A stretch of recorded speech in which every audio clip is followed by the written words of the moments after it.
We know that in almost every disaster there is a need for research.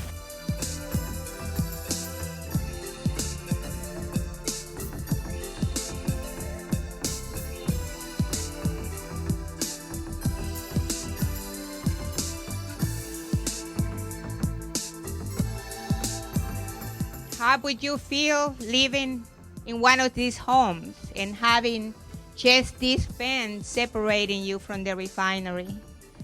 And hearing the rap from the refinery that they pose no risk to the health, to the environment, or to anything else. It's perplexing to hear that. We cannot do environmental health research without getting the community and the appropriate local groups involved. It's not doable, and that has to be a guiding principle.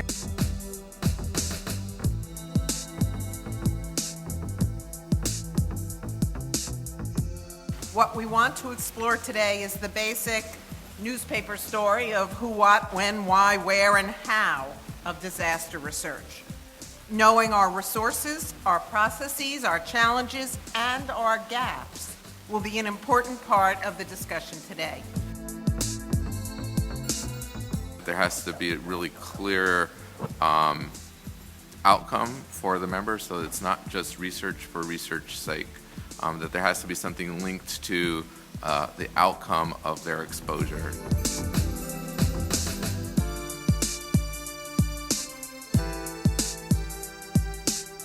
What type of information are they, especially emergency responders, going to be willing to give up? And it sort of came up within our group that a lot of emergency responders don't like to freely give information about themselves.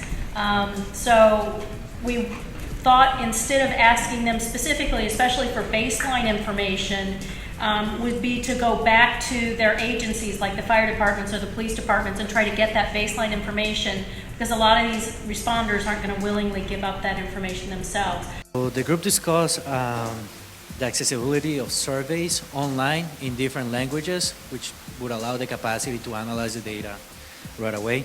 Also, the importance of connecting with the local organization, community groups, community unions, and all community organizations, because we have the trust of the community. That's where the people are going to go and seek information. The issue of IRBs came up. We thought that it made, it's important perhaps to pre-educate IRBs so that they can respond quickly in this situation. But we also felt it was important to begin to collect right away and collect before IRB, but don't analyze until they've had a chance to say yes.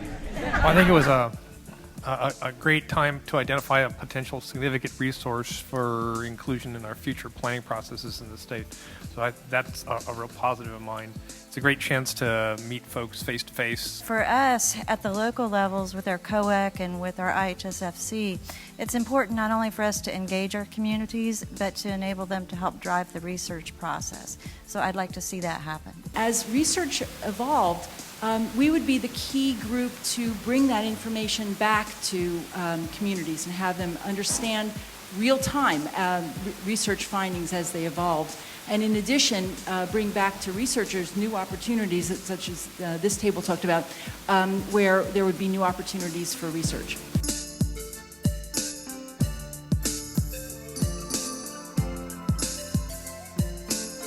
What you're talking about doing is launching what we've seen as a much needed, long overdue area of work in filling an important need that's in protecting public health, but also gathering the data to understand and improve what we do going forward. I want to echo what Jim Bowen said about this, NIH and EHS, what you're launching as a great, really important potential resource for California. And that once it's up and running, that we'll figure out ways to engage and put you into the systems that exist today. I think there are huge issues of environmental justice that we have to deal with, and we have really not yet begun to deal with.